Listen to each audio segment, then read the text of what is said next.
Hi all, it's Doug from Beyond Territory, and in this episode I'm going to show you how to paint the Knight Vexillor from the Dominion box set and go through some of his stats. He's a pretty meaty character, and I'll also show you how to paint him to my standard, which is 3 foot fabulous.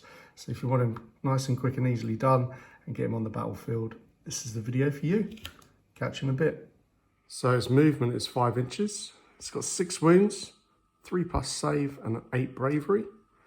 It carries a Sigmarite Warblade, has a 1-inch range, 4 attacks, 3 to hit, 3 to wound, -1 rend and 2 damage. Special ability, it has the Banner of the Reforged.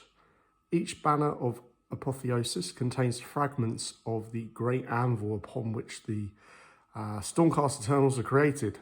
When the banner is planted, this fortifying energy hardens flesh and seals sundered armor, empowering the faithful with new resolve. So what does that actually do? So once per battle in your hero phase, if this unit is on the battlefield, you can pick up to 3 friendly Stormcast Eternal units within 12 inches of this unit to be affected by the banner's energy. You can pick the same unit multiple times. So if you pick a unit once with this ability, you can heal up to D3 wounds allocated to that unit, or if no wounds are allocated, you can return a number of slain models to that unit with a combined wounds characteristics of the D3 or less. If you pick a unit twice with this ability, you can heal up to 2 D3 wounds allocated to that unit.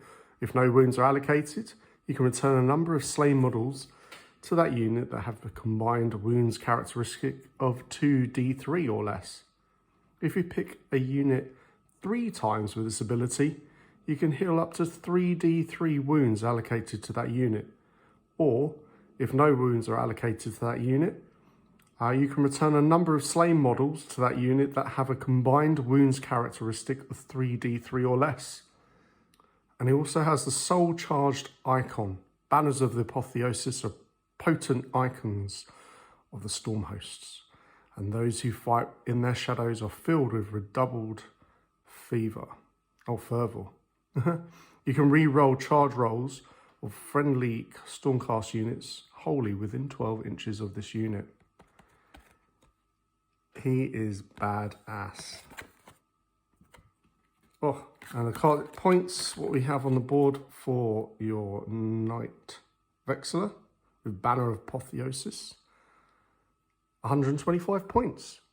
So for all the Stormcast Eternals that I've been painting recently from the Dominion box set, I've decided to base coat them in a Wraith Bone. And then I have my first colour, Contrast Black Templar.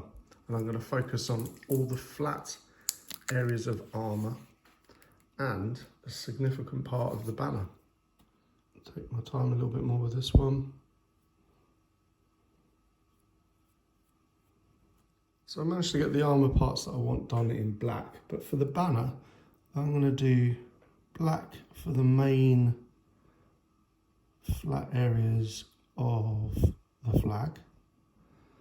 And I'll take a bit of time using the tip of my brush just to try and get around all the raised parts.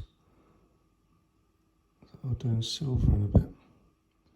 And I think it is with painting, don't give yourself such a hard time. You do your best. Enjoy what you're doing. Feel free to learn from your mistakes and bits that go wrong. Find a way of rectifying them. It's not the end of the world if it does go wrong. You just find a way of what do you do next time to improve it, to make it work. Next colour is Mephiston Red, and I'm going to use that for edges of the banner, his cloak, his cape, or whatever you want to call it, for his fatigues, his clothes. Starting with the cloak, using the tip of my brush to get in all the little nooks and crannies. Now that I've done 2 coats of red for the cape, I'm just going to come in the tip of my brush and focus on the banner.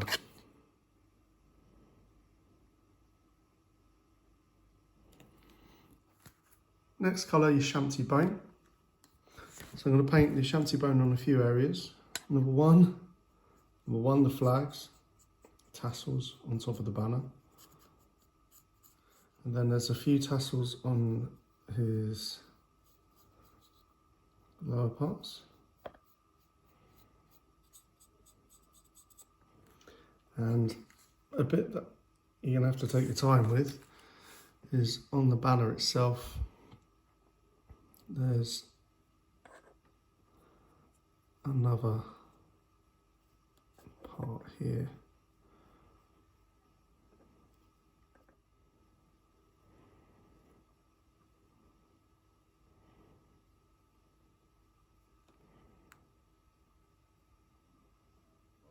Second to last colour will be Lead Belcher. Add a bit of a focal point for the flag as well, make that tidier. So for the flag, it will be Sigmar's face, the centrepiece. His face, I'm going to do in silver. And the edge plate of his armour as well. So got the face and the shoulders done. The top of the banner and the bottom as well. And then for the top of the banner, I'm going to do the head in Retributor armour.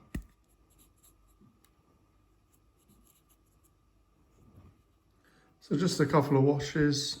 Nuln oil for a shade on all the metallic.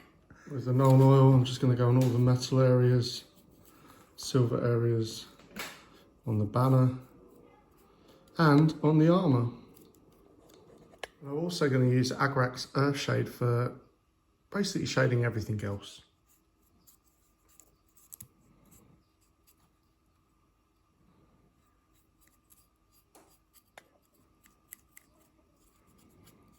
So the shades are on, just got to let that dry now and make sure it doesn't pull anywhere I don't want it to.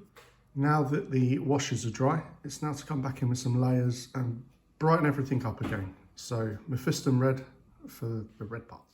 So for the cloak, I don't want to go into all the depths of the shadows. I want to stay on the outer edges.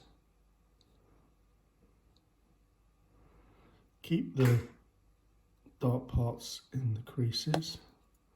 And focus this red on the top edges. First highlight is Evil Sun Scarlet on the red. For this Evil Sun Scarlet, I'm going on more on the top edge of the creases where the light will be.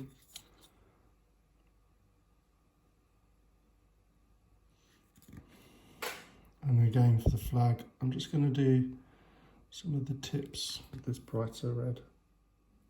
Especially on the part of the flag where you know the sun's going to hit it, so it's going to be brighter. The final highlight is Wild Rider Red for the red.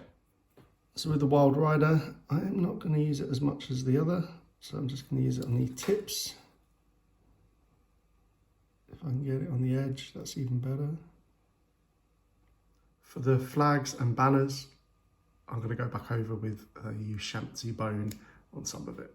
With Shanty Bone, I'm just focusing on the flatter areas.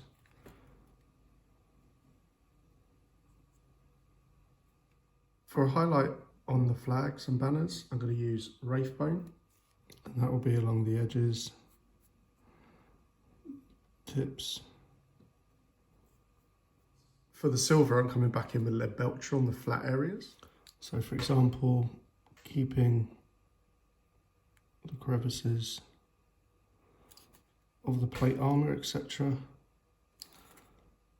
Dark with tone. For the highlights on the silver, I'm coming in with a chainmail or a bright silver. For example, I'm just going to edge the sword and come in on the point. On the shoulder pad, just the face.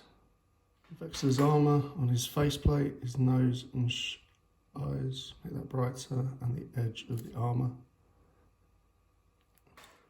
Just to finish off the basing, I'm going to put some astrogranic debris on there.